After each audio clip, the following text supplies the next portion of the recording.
Woy, woy, woy. Oh? Ay, oh my gosh.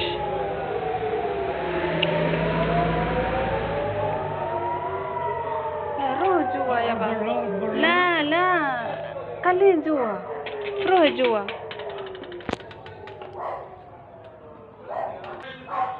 Yan, sisipasok ang mga tao. Si Lola naman gustong lumabas. Kali ki jua ya ba?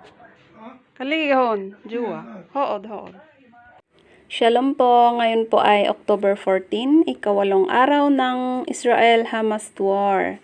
October 7, 2023, araw ng Sabado, 6:29 ng umaga, nang pumasok ang Hamas group sa southern part of Israel kung saan may music festival na nagaganap dahil ito ay ang huling araw ng holiday, Sukkot ng mga Jewish.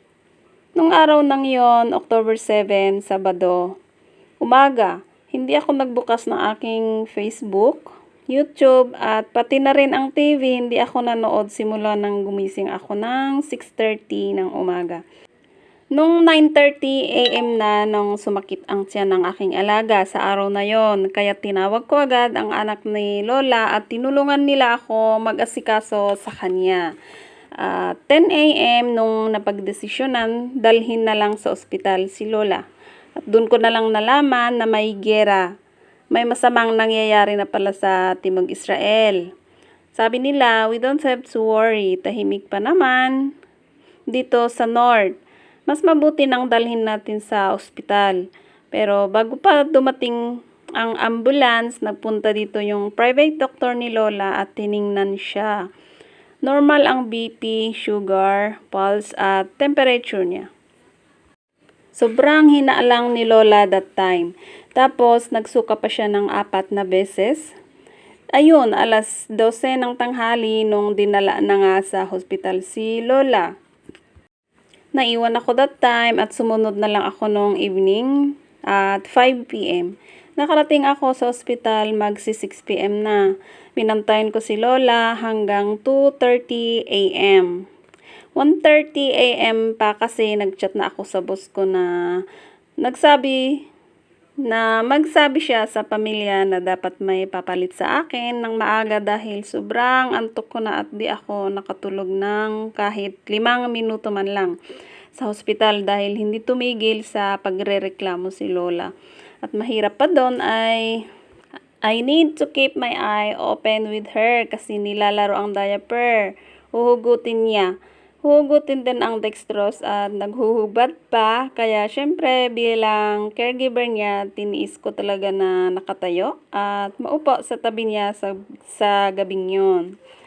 3 o'clock AM na nung naihatid ako sa aming flat sa Hadar, malapit lang sa ospital. Buti na lang, saktong nagising yung aking flatmate sa oras na yon dahil kako double lock yung pintuan, yung main door. Sabi niya, buti na lang nagising ako kundi pag tumawag ka, di ko maririnig. So ibig niya sigurong sabihin naka-off or naka-silent yung phone niya, yung flatmate ko. Sabi ko, ang bait talaga ni Lord. Hindi niya ako pinapabayaan dito. Siya ang nanggising sa kanya para pagbuksan ako. So, ayun, natulog na nga ako. Pagkagising ko, wala na yung flatmate ko. Umalis na pala, nag-back to work na.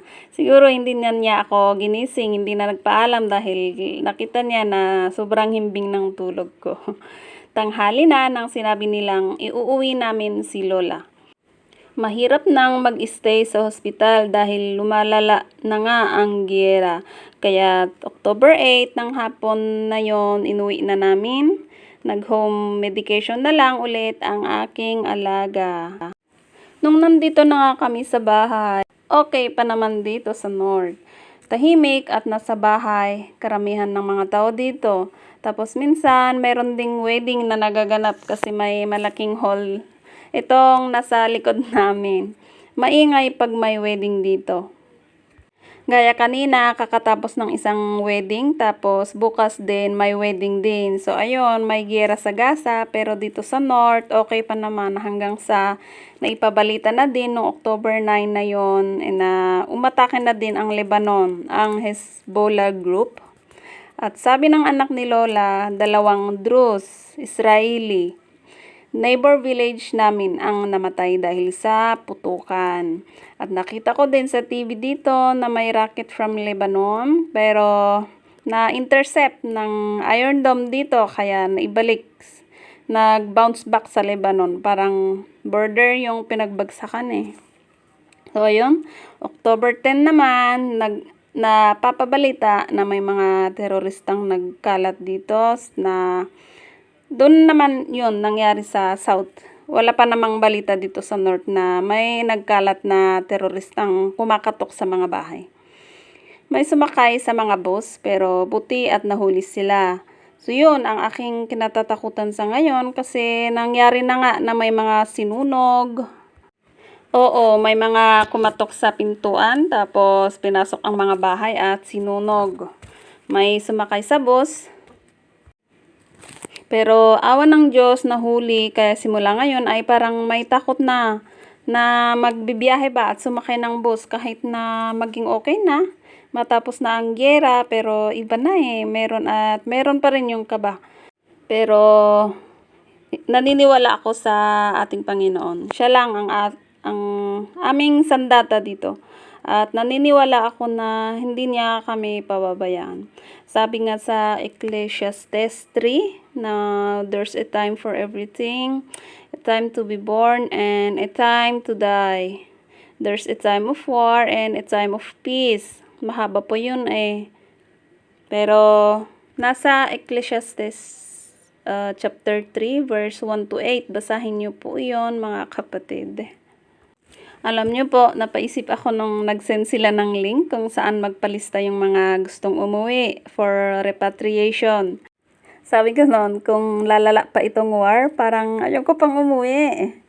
Nag-uumpisa pa lang ako sa aking pangarap, bakit ngayon pa nangyari ang kaguluhan dito sa Israel. At ayun na nga, sabi ko kung ito ang itinakda ng Panginoon na mangyari ang mga nasabi sa Biblia, wala na tayong magawa kundi ang maging handa. Ayun, October 11 na, 6:25 PM, doon na ako nakarinig ng siren dito sa area namin sa North. Yun po yung video sa una. Yun po yung nung time na nagsiren dito sa amin. Ayun guys, kalmado pa naman ako sa time na nagsiren dito. Malaki ang tiwala ko sa Panginoon. Medyo nag-iba lang ang pakiramdam ko nung biglang tumayo yung asawa ni panganay dito. Iniwan kami nila lolo at lola, sabi puntahan daw anak niya dahil mag-isa lang siya sa bahay nila. Tapos after 30 minutes, dumating si boss. Pansin ko sa mukha niya na ninenervyos. Yun pala nasa Tiberias, medyo malapit sa Golan Heights nung nagsiren. Sa Golan Heights yung pinuntire ng Syria that time. Nagmadali siyang umuwi at habang nasa daan daw ay nakakita siya ng 3 tao na nasa harapan niyang sasakyan at sobrang nanginginig sa nervyos. Isang lola, isang nanay at isang bata. Yung nanay daw hindi makapag-drive dahil sa nervyos. So ayun, hindi makamove forward si boss sa oras na yon dahil nasa harapan sila. At yun, pagdating ni boss dito, nagkwentuhan kami. Sabi niya, "Are you afraid?" I told him, "No. Why would I afraid? I have God whom I trust. I trust Him. He won't forsake us. God will protect us." Huminga siya. "Good that you think like that," sabi niya. Sobrang alala siya sa parents niya. Siguro kasi wala kaming mamad dito, yung bomb shelter. Walang bomb shelter ang bahay na to. So, wala ding malapit. Meron sa school sa taas pero mga 2 kilometers. Malayo pong lakarin. Isa pa ay matagal ng tahimik dito sa North. Biglaan lang sa ngayon kaya nataranta siya. Ganun siguro. Sabi ko pa sa isip ko noon, bakit dumiretso siya dito sa bahay? dito sa bahay ng magulang niya. Dapat sa bahay nila nagdiretso dahil mag-isa yung asawa niya eh. Pero naintindihan ko siya. Nag-aalala siguro siya dahil dalawa ang alaga ko eh, si lolo at si lola. Hindi ko alam kung sinong uunahin kong hilahin in case na kailangan magtago ba. So yun, kalmado na si boss bago umuwi sa bahay nila. Bago umalis, sinabi niya sa akin na thank you that you are with my parents. Thank you so much for taking care of them. So ayun, medyo natouch ako. Ayun, sinabi ko pa sa kanya na if it's my time to die, I will die. But if not, I won't die. You know, God would not have allowed me to die now if He had not chosen today to take back the life He had lent me. Ayun, napapaisip siya. Medyo kumalma na. Buti daw malakas ang loob ko kasi siya talaga, mukha niya ay nervyos, nataranta talaga siya. Kitang-kita na hindi pa siya handa. Parang ganon. Sorry. Pero ganon ang kita ko sa mukha niya. Kasi sobra siyang nag-alala eh. Ayun, umalis na nga si boss. Mga 7:45 siguro yon. At buti na lang, kalmado din si lolo. At si lola naman, wala lang kasi naintindihan ko. Wala po siya sa tamang pag-iisip. Kaya si lolo lang, pero medyo kalmado lang si lolo. After 30 minutes lang nung umalis si boss, ay yun. Lagi niyang tinatanong sa akin kung may darating ba na anak niya. Doon, parang may aftershock si lolo. Kasi late dumating yung kasama niyang matutulog sa gabing yun. Kaya si lolo parang na aftershock talaga. Nagro-roving siya. Naglalakad dito sa room niya, papunta sa amin ni lolo. Walang tigil hanggang dumating yung naka-schedule na kasama niyang matulog sa gabing yun. At ngayon po ay okay po naman dito sa area namin. Tahimik. Safe talaga. Medyo malapit din kami sa Lebanon pero okay naman. Malaki ang tiwala namin sa Panginoon. Tapos, yun. Malaki ang tiwala din namin sa mga IDF dito. Malakas kaya ang armies dito.